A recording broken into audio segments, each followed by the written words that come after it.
this episode, we're going to talk about how an architect chooses identity management technologies without getting trapped in brand names or assuming one tool solves everything.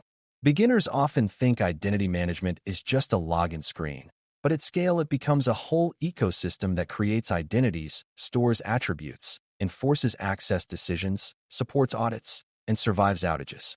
The reason technology selection matters for ISSAP is that identity is a foundation control, and if the identity layer is fragile, slow, or impossible to govern, every application built on top of it inherits those weaknesses. The phrase support scale, recovery, and governance is a clue that we're not only worried about functionality, we're worried about how identity services behave when the user base grows, when systems fail, and when auditors or leaders need evidence that access is controlled. For a beginner audience, the goal is to build a practical mental model of what identity management technologies do, which capabilities are essential, and what trade-offs you evaluate when choosing technologies.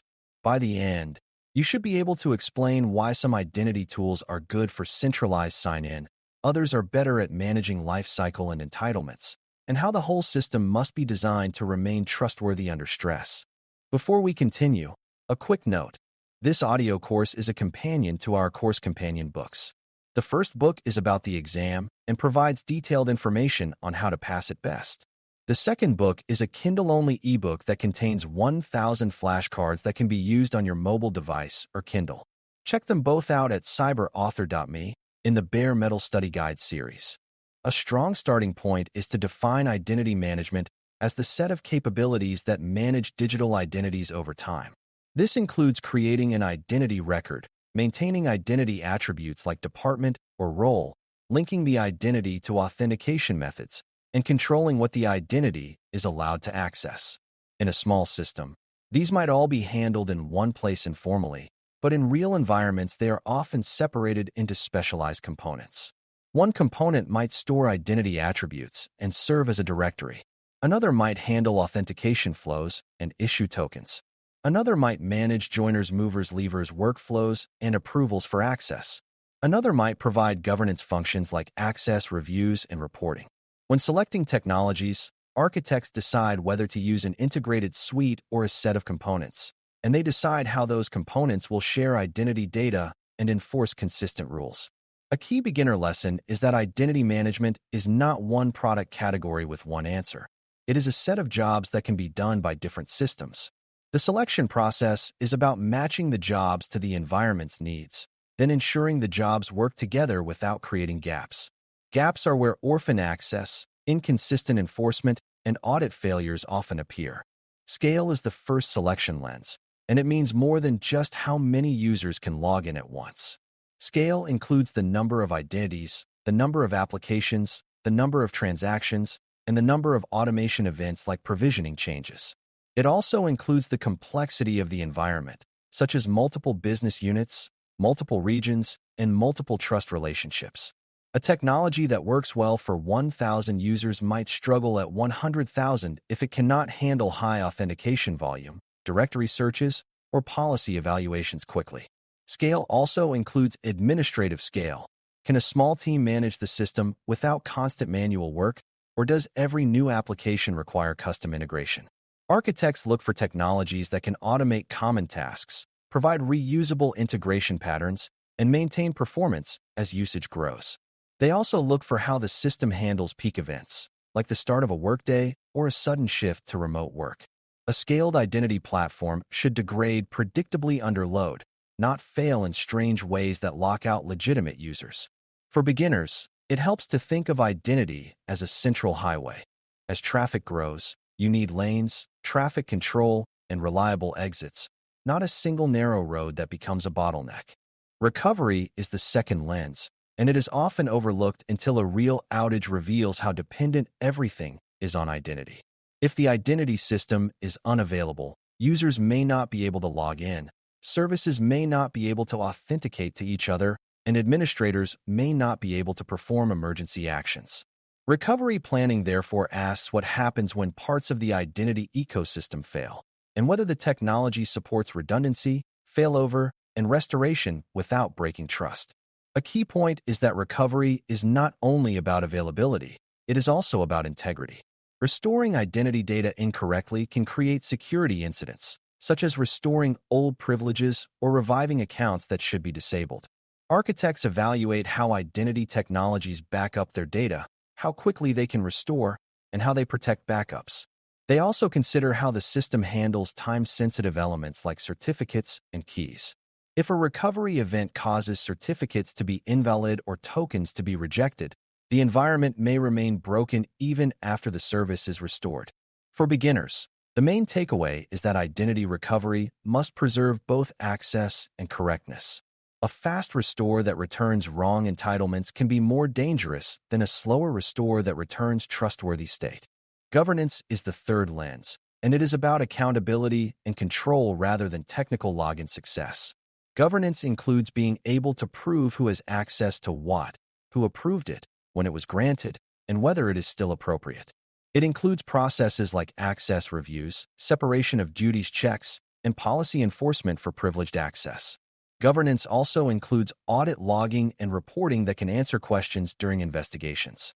When selecting identity management technologies, architects evaluate whether the system can represent roles, groups, policies, and entitlements in a way that maps to real organizational decisions.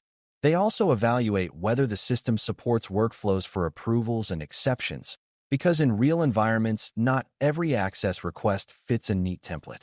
A technology that cannot model approvals cleanly may push organizations into informal workarounds, which leads to orphan access and inconsistent controls.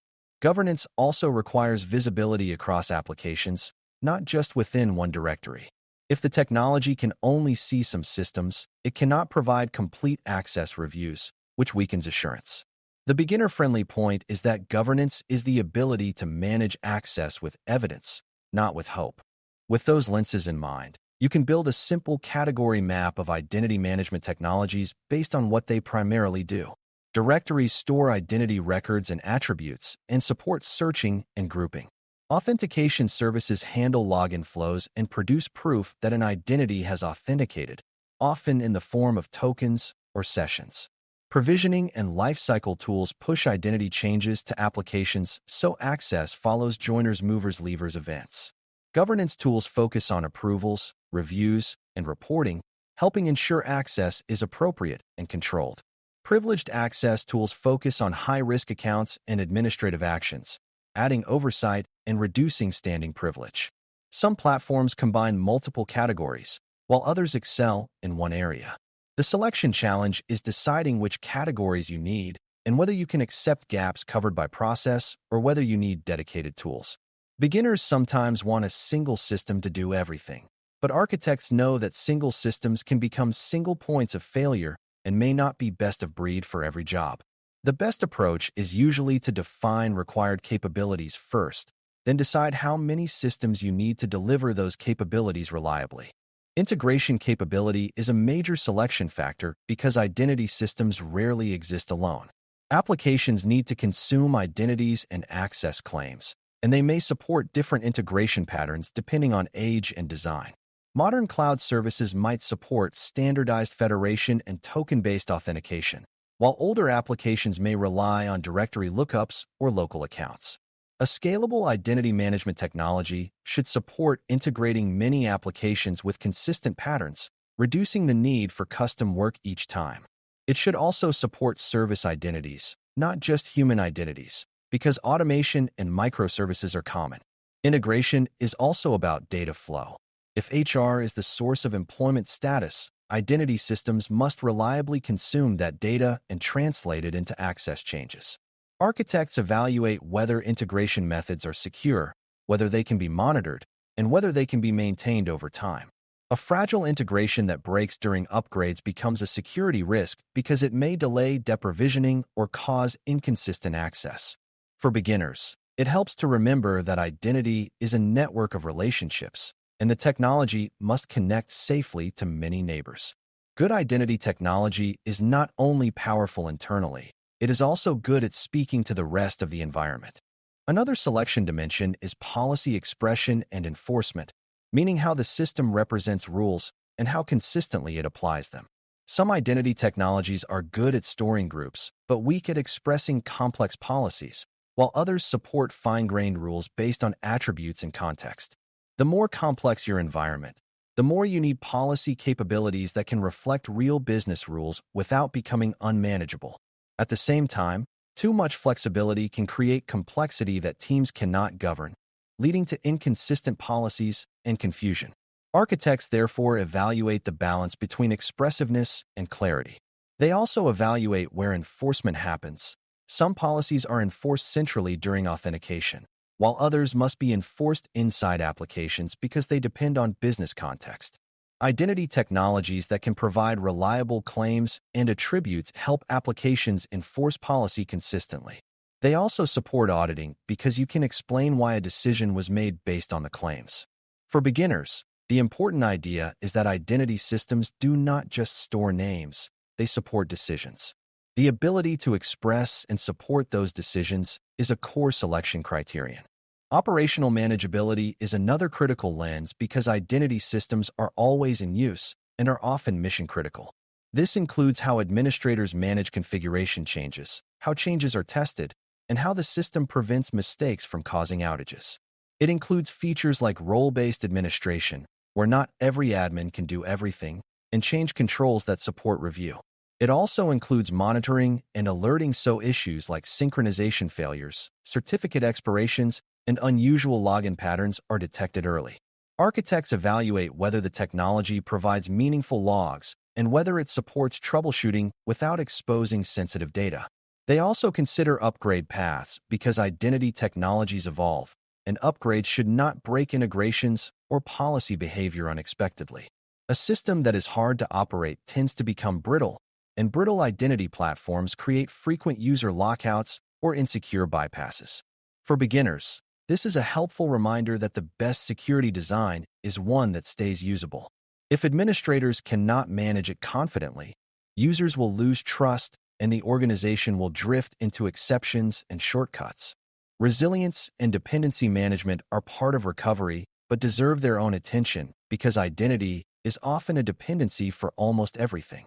Architects consider whether the identity platform supports multiple instances, geographic redundancy, and safe failover. They also consider the blast radius of failure. If one component fails, does the entire environment fail, or can some functions continue? For example, some designs allow existing sessions to continue temporarily even if new logins are blocked, which can keep critical operations running while the identity system is repaired.